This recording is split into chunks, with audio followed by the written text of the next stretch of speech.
E eu me lembrei hoje de uma matéria que fiz com a promotora pública, coincidentemente, doutora Noemi Correia, há uns 30 anos. Naquela época não existia essas semanas de prevenção ou um mês dedicado a uma causa, como temos agora, e isso é muito bom que tenha, mas naquela época não tinha. Foi uma situação digamos, do desejo da própria promotora, em que a gente fez matérias, uma série delas, porque ela estava com a preocupação, ao perceber no fórum onde ela atuava, o grande número de meninas e os casos de gravidez precoce, né? E ela chegava a dizer, são crianças se tornando mães, pulando estágios da vida importantes.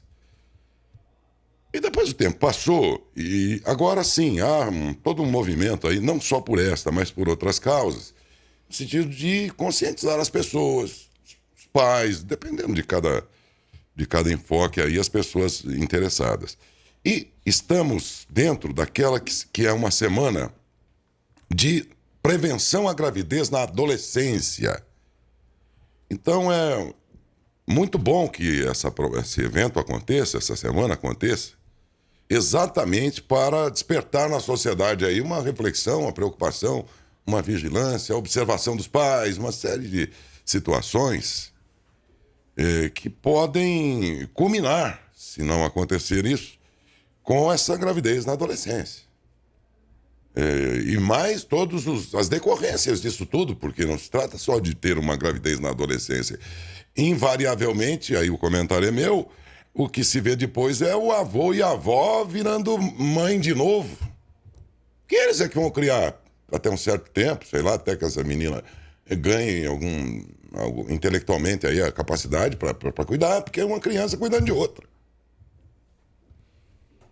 E acontece numa frequência muito maior do que a gente imagina. Então, essa entrevista é dedicada aos pais, aos, enfim, cuidadores, aos avós também, que podem ser agentes aí de disseminação dessa preocupação junto à família. E se as próprias adolescentes e os adolescentes também se interessarem pelo assunto, é também para vocês que dedicamos. Para marcar este assunto e esta semana aqui no programa, nós trouxemos o Dr. Kleber Defina, promotor de Justiça da Infância e da Juventude. Dr. Kleber, bom dia. Muito bom dia, Daércio. Bom dia, Adalberto. Bom dia a todos os amigos ouvintes e que estão assistindo o jornal. Então, doutor, eu posso ter sido um pouco radical quando disse é uma criança cuidando de uma criança. Mas intelectualmente falando, esse adolescente não é ainda preparado para isso. E é mesmo, Daércio, intelectualmente falando, e o nosso ordenamento jurídico reconhece isso. Porque o próprio ECA ele vai dizer que crianças e adolescentes são sujeitos de direito e estão em uma condição peculiar de desenvolvimento. Então não seria o melhor tempo de todos para exercer essa que é talvez a função mais complexa, que é cuidar, né, criar de um bebê, de um filho. Então realmente você tem muita razão, você tocou num ponto muito importante, que é o que a gente se depara cotidianamente na promotoria de justiça. Ainda é assim hoje? Ainda. Na época eu tratei sobre isso com a sua colega, a doutora Noemi Correia. Aliás, um abraço à minha professora Noemi, né? Sempre me ensina, muita experiência acumulada, né, Dercy? Eu entrevistei ela várias vezes. E quer dizer que a preocupação da época continua a mesma de hoje. Continua, Dercy. E eu dizia, você tocou num ponto muito interessante, porque acontece que quando uma mãe, né, um casal, uma família vai gerar um filho de uma gestação não planejada, muitas vezes esse filho acaba sendo cuidado por terceiras pessoas, que não os pais. O senhor percebe isso também? Os avós, os tios. Viram pais. Viram pais, né? Padrinhos, amigos, tudo. Nem sempre a mãe e o pai, com o passar do tempo, vai resgatar a condição de cuidar da criança. Então, o que é muito comum, Dércio, e é muito triste? Essa criança vive sob guarda, que é uma instituição jurídica por natureza temporária, e quando ela se torna adolescente, porque quando está ali com 1, 2, 3 anos, é tudo um bibelozinho, é maravilhoso, é fácil cuidar. Quando se torna adolescente, até porque ela está exposta invariavelmente a situações de risco, e o comportamento se torna muitas vezes indesejado, aí a avó que já tem uma idade maior, ou aquela pessoa que tem a guarda não tem aquele vínculo mais profundo do mundo, que é o amor da mãe e do pai, está cuidando desde o começo, chega nessa fase em que a criança não consegue voltar para sua família biológica e não consegue mais ser colocado para adoção, a pessoa que está cuidando não consegue cuidar da criança. E aí ela devolve a criança, seja para um orfanato, né, que é a nossa hoje instituição de acolhimento, porque esse adolescente nesse momento perdeu o bonde da história para ter uma família que pudesse lhe garantir os direitos e a afetividade que ela precisa. Ela vai ter uma vida inteira comprometida. Demais, Daércio, demais, demais. Então, uma das atuações da Promotoria de Justiça é para tentar colocar essas crianças que nascem, né, dentro de uma estrutura familiar muito delicada, complicada, em uma família substituta. Mas, muitas vezes, a família não quer, por boa intenção. Às vezes é a avó, é sangue do meu sangue, eu não vou deixar ela. Só que não tem a perspectiva de 10, 15 anos. Até fazer 18 anos, ou hoje até um pouco mais, aquela criança, aquele adolescente vai depender radicalmente dessas pessoas que cuidam. E quando chega nessa idade que ela começa a experimentar mais liberdade e começa a ter um pouco mais de autonomia, a avó ou o avô que já estão com idade, às vezes não tem nem condição física de cuidar dessa criança. E aí a gente entra num limbo.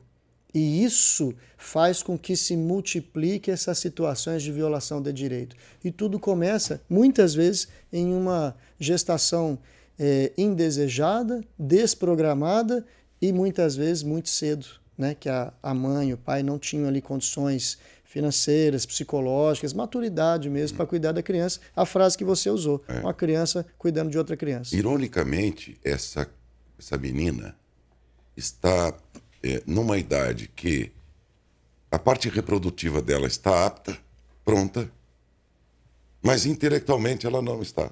Está longe de estar pronta para ser mãe. Exatamente.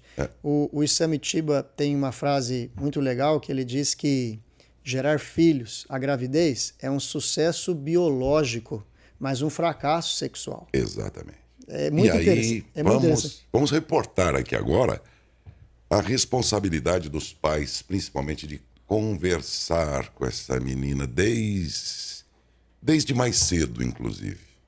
A cada tempo, com a linguagem apropriada, do modo apropriado, mas conversar com ela. Perfeito, Daércio. Aliás, essa semana é para isso, é para a gente trazer à luz esse assunto tão importante. E aqui eu parabenizo a iniciativa do jornal, para a gente poder falar um pouco sobre isso, porque muitas vezes a família acredita que se tocar neste assunto vai despertar um desejo sexual prematuro no seu filho, na sua criança, no seu adolescente. Mas a experiência, a realidade mostra que não, que esse desejo sexual, essa libido é inato, faz parte da nossa natureza.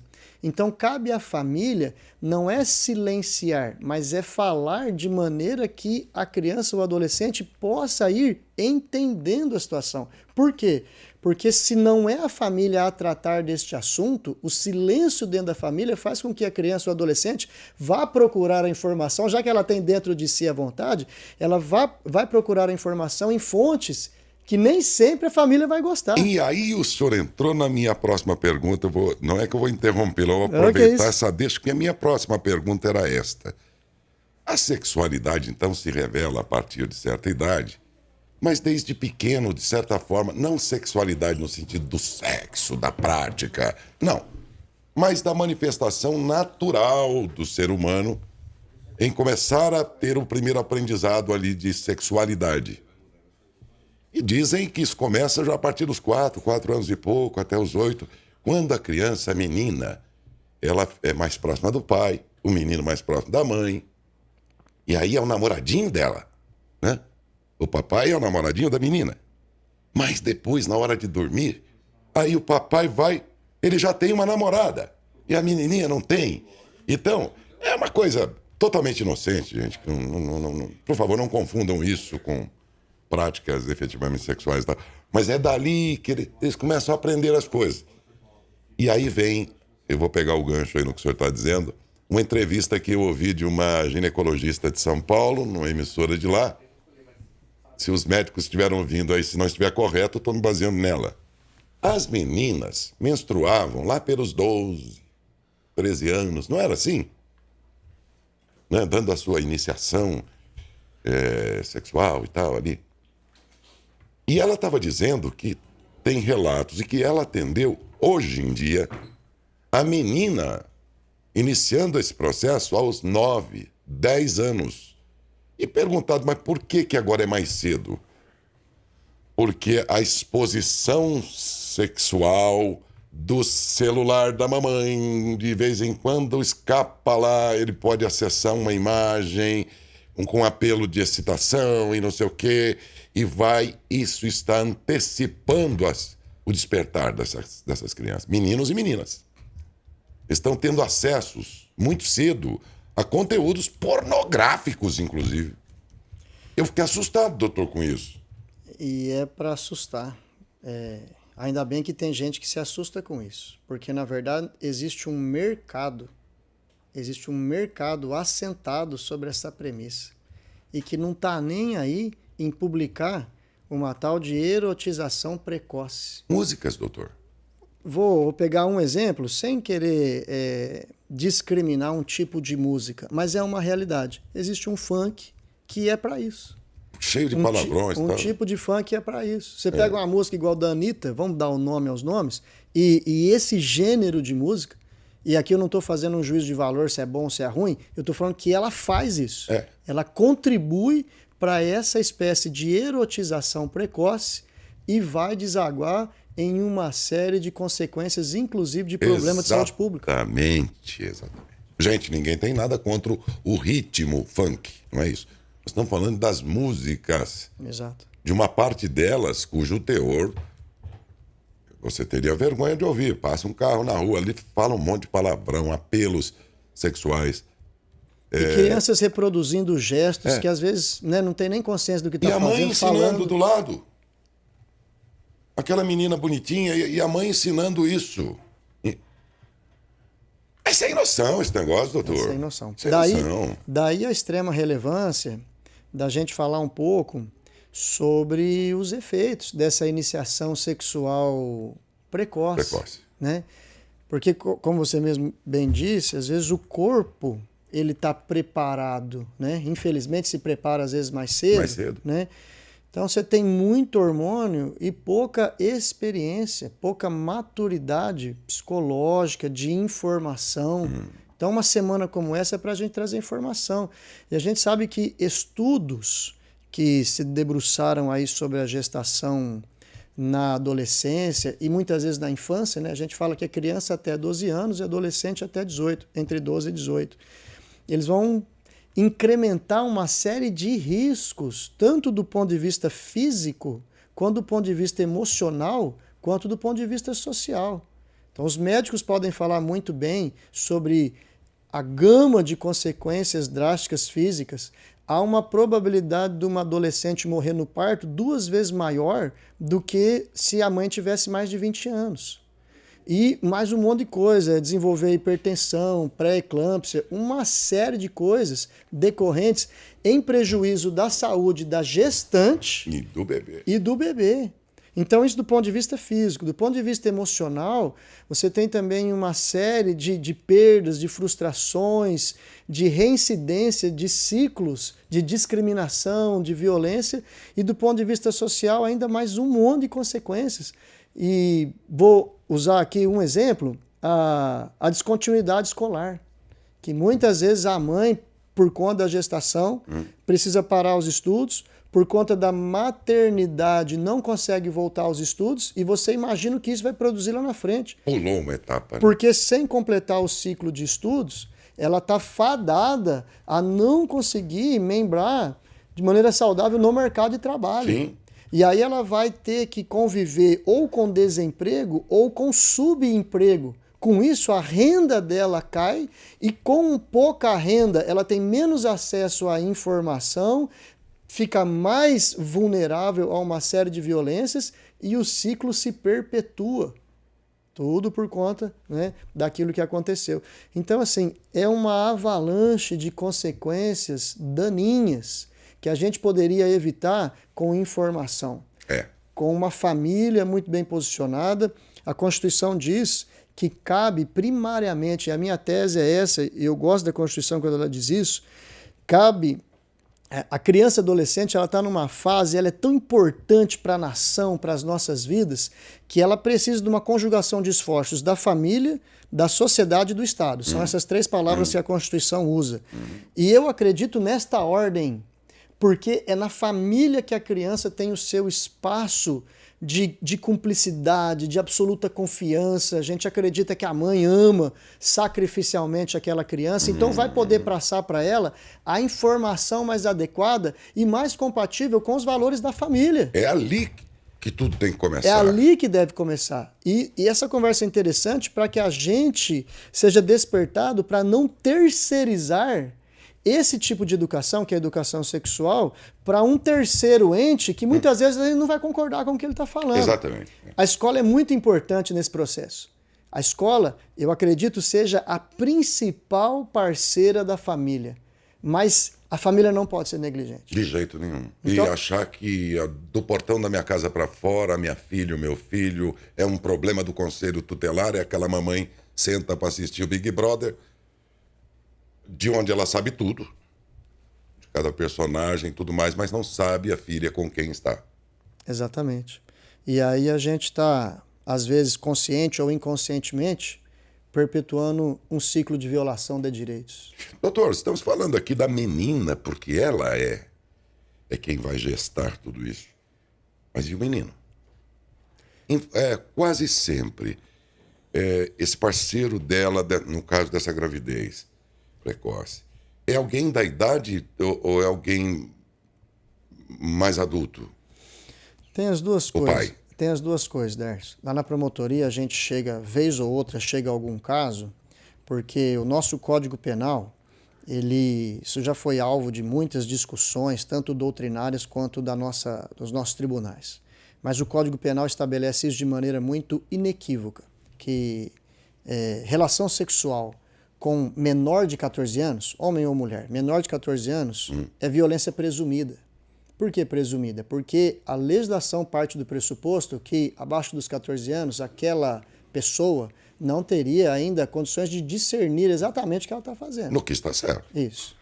Então, muita gente acha que não, né? Diz que com 14 anos já está bem iniciado. Mas é o Código Penal e é a jurisprudência já consolidada do STJ, do nosso Tribunal, Superior Tribunal de Justiça.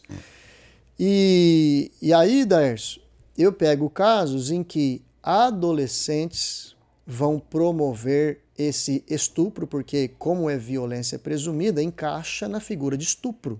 Você ter relação sexual com uma pessoa menor de 14 anos. Ainda que consentida. Ainda que consentida, porque a legislação parte desse pressuposto que ela não tem idade e maturidade suficiente para consentir com o ato. Entendi. Esse é o ponto. Entendi. Né? Então você tem tanto adolescentes quanto maiores de idade. Eu acredito, a linha de atuação da Promotoria de Justiça é diferente quando é um adolescente estuprador e quando é um maior de idade estuprador. Então, quando é adolescente estuprador, em regra, quando ela é consentida, né, você tem os dois mais ou menos da mesma idade, existe uma tese jurídica que dá para respaldar, dá para você trabalhar o caso com informação. Porque a menina, muitas vezes, a menina ou o menino estão fazendo ali, estão praticando sexo de maneira imatura, sem a proteção necessária, expondo a várias doenças sexuais transmissíveis. Num momento de explosão hormonal, né? Estão num momento de impulsividade que é típico da faixa etária. Sim. Né? Agora, o maior de 18 anos, aí não tem perdão. Aí é estupro e a pena mínima é muito alta. Está correto entender assim, que mesmo que... Crime hediondo, regime fechado inicial, não tem muito ponto de correr não, Darcio. É isso aí. E é correto que seja assim. Tem que ser, né? Porque é tanto uma palavra dada diretamente ao estuprador, e a gente chama isso, né, de prevenção especial, porque é em relação a ele, quanto uma palavra a qualquer pessoa que pretende fazer sexo com menor de 14 anos. A gente chama isso de prevenção geral. Então, essa pena tem essas duas funções. Prevenção geral, para essa pessoa parar para tentar compreender a gravidade do fato que ela praticou e para todo mundo percebendo a gravidade do fato e as consequências, inclusive criminais, quer praticar sexo, pratica alguém da sua idade. Mas aí o mais machista aí vai dizer, ó, eu tinha 20 e ela... Me enganou.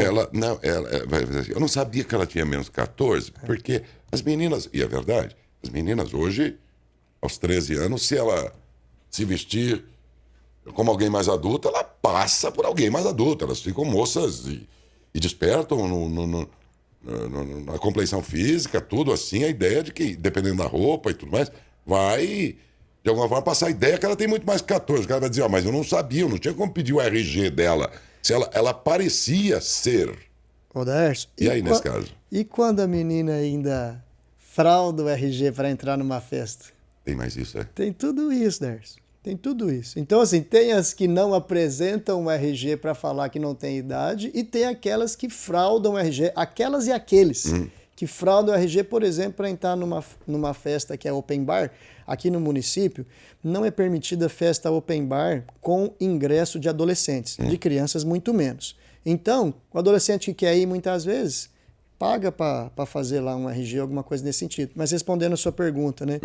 Se o estuprador ou a estupradora não tem consciência, aí é análise caso a caso. Pode incorrer em erro de tipo, é uma expressão técnica, mas aí ele não sabia que a menina tinha, ou que o menino tinha menor de 14 anos.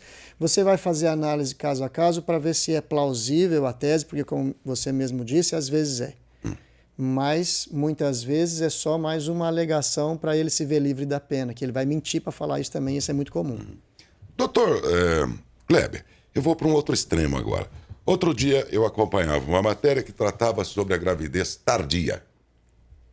Então, o que é isso? Mulheres que dedicaram-se ao estudo, a se formar, ocupar um bom lugar no mercado de trabalho, se realizarem financeiramente para só então serem mães. E aí elas chegam lá nos seus 38, 40, 42, com alguns riscos a mais, mas elas vão até um extremo para só então serem mães. Por que eu estou tratando sobre isso? Porque eu observei que todas essas pessoas têm uma característica, elas são de origem mais abastada, são pessoas que têm um nível econômico mais melhor, no caso, melhor. E aí vem a minha pergunta, voltando então para a gravidez precoce. O senhor percebe se nos casos de gravidez precoce, qual é o perfil dessa menina do ponto de vista social e econômico? Ela é, em geral, de famílias mais humildes ou não se percebe distinção entre o nível social dela, da família? Não, há uma distinção muito clara, Dércio. Estatisticamente, a gravidez não planejada e a gravidez precoce na adolescência, estatisticamente, a predominância é por famílias de baixa renda. Famílias mais pobres. Por isso que eu disse que é um ciclo de perpetuação de violação de direitos. Porque ela vai ter que se submeter novamente, ela vai ter que reorganizar aquela adolescente que já não tinha tanta condição, vai ter que reorganizar as prioridades de vida, porque agora tem filho, a adolescente e o adolescente, né, quando o pai assume, e aí, né, subemprego, desemprego, vai pro que dá, infelizmente. Então, assim, o tema é muito importante porque a gente consegue... ao conscientizar uma pessoa, dá um pouquinho mais de qualidade de vida, de esperança de uma vida melhor. Agora, o senhor falou do papel da escola na orientação dessas meninas e meninos e tudo. Eu me lembrei que cada vez que se pensou numa política que incluísse na grade curricular, ou não, mas enfim, esse dever das escolas de tratar sobre esse assunto, houve um grande desentendimento nacional. De pessoas que dizem, não, quem tem que ensinar minha filha e meu filho sou eu. Eu e a mãe dela, o cara dizia. Né? Outros diziam, não, a escola pode ajudar. Outros diziam, não, a escola não tem que se meter nisso, isso é um problema meu. E espirrava até para um universo religioso. Né? De várias religiões, dizendo, não, isso aí é papel dos pais e tudo mais. Quer dizer, mexeu com a sociedade de um jeito que me faz acreditar que se a escola for exercer esse papel hoje, ela não conseguiria. Ainda mais nesses tempos tão, digamos, rebeldes do povo brasileiro, não é? A gente vive uma polarização muito intensa em muitos fatores, né, Dércio? Uma vez, eu fiz faculdade de filosofia, né? E uma vez eu estava lendo um livro que o autor dizia que existe uma tríade de deuses deste mundo, que é o sexo, o poder e o dinheiro. E toda vez que você ousa dizer alguma coisa contra eles, os seus adeptos vão se levantar. Então, assim, é muito fácil da gente deslocar essa discussão para um âmbito religioso, para um âmbito filosófico, em que muitas vezes a gente vai defender a nossa orientação com unhas e dentes. Então você tem uma polarização intensa, é verdade. Eu fiz ginásio, no meu tempo era ginásio, né? Já deve fazer isso uns 30 e tantos anos. E eu me lembro da professora falando sobre aparelho reprodutor. Então dá para tocar no assunto. Eu acho que o que nós temos que fugir é fugir de extremos. Eu me lembro aqui em Matão que alguns anos atrás, antes da pandemia, a pandemia atrapalhou, né? A gente lembrar quantos anos foi. Mas eu me lembro por uma iniciativa conjunta entre Prefeitura, OAB, Ministério Público, foi feita uma cartilha de orientação contra abuso sexual, né? Uma cartilha muito bacana, eu li a cartilha, e teve gente que se colocou contra, porque falava que a cartilha poderia acender ou despertar algum interesse, que não fosse bem-vindo à criança, algum pai, alguma mãe, né, que por ter uma visão que achava que ela que tinha que exclusivamente falar, tem medo do que o pessoal vai falar de contrário às suas convicções culturais, religiosas e tudo mais. E essa cartilha, no final, surtiu efeitos muito desejados. A gente teve alguns casos dentro de escolas que foram trazidos à tona, que foram elucidados imediatamente após a circulação da cartilha. Eu acredito que possa ter tudo a ver com a distribuição da cartilha. Então, assim, dá para fazer, Darcio, só que a gente também sabe, nós não ignoramos, ninguém é inocente, para falar que não existe uma ideologia que quer trabalhar nas crianças, talvez uma autonomia que elas não tenham. Você vai falar para a criança decidir se ela pode ser homem, se ela pode ser mulher? Pessoalmente, eu acho que não é a idade. Sim.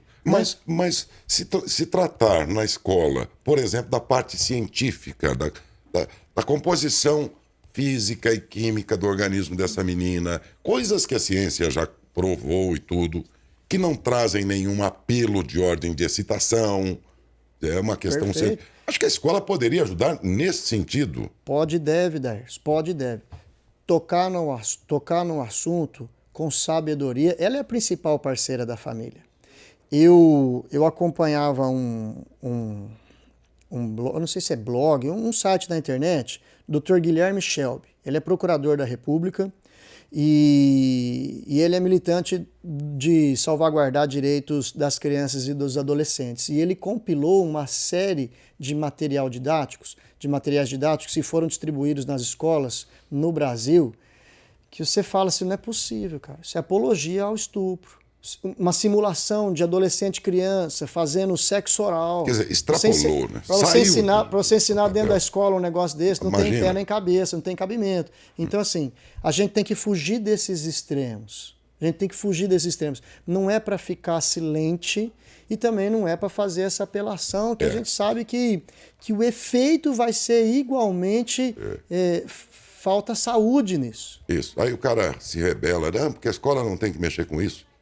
Que a gente está defendendo do ponto de vista do conhecimento científico que se tem, né? Sim, nós tivemos, provavelmente você teve na escola, eu me lembro de ter na escola, no ginásio, né? A gente falava um pouco sobre isso, né? Bastante envergonhado, talvez, naquele tempo. Então dá para tocar no assunto, mas tem que ser feito assim, com parcimônia, com sabedoria. Eu acho que pode ser feito em conjunto com os pais, já que os pais são os prioritários, né, em passar esses elementos, já que a gente sabe que esse assunto é muito polarizado, existem algumas correntes muito antagônicas, ideológicas, culturais, religiosas. Conversa com os pais. Mas também tem muita gente que se não concorda, mas dá desde pequenininho um celular para essa criança. Exato. E não põe nem filtros lá.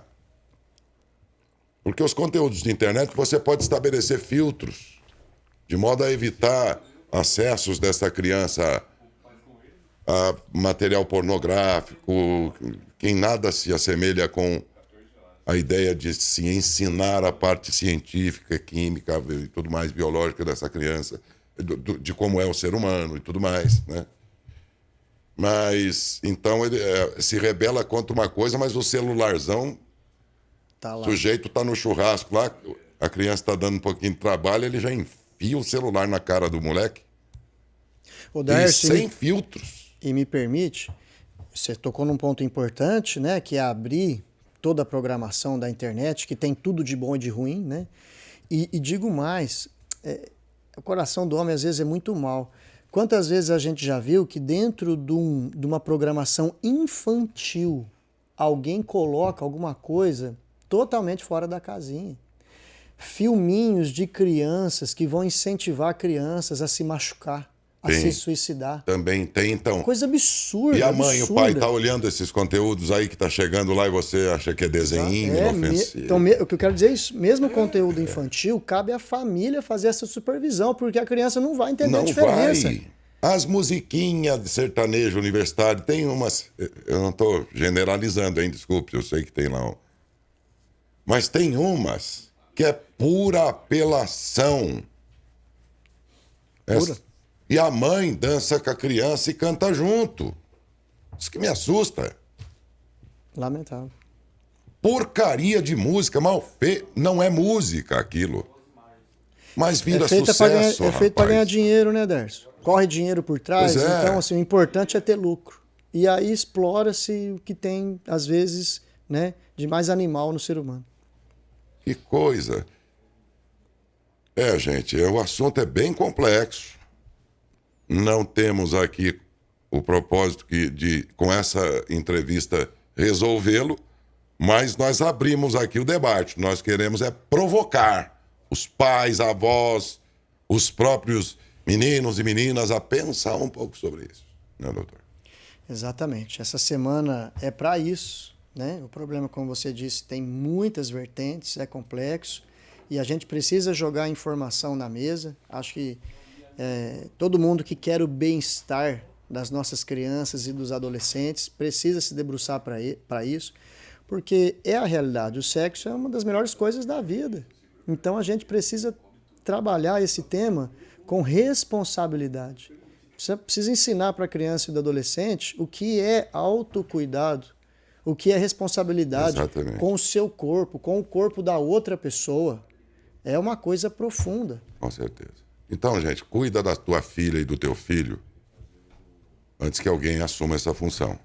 A internet, por exemplo, né? As musiquinhas que a senhora ouve aí e tudo mais, né?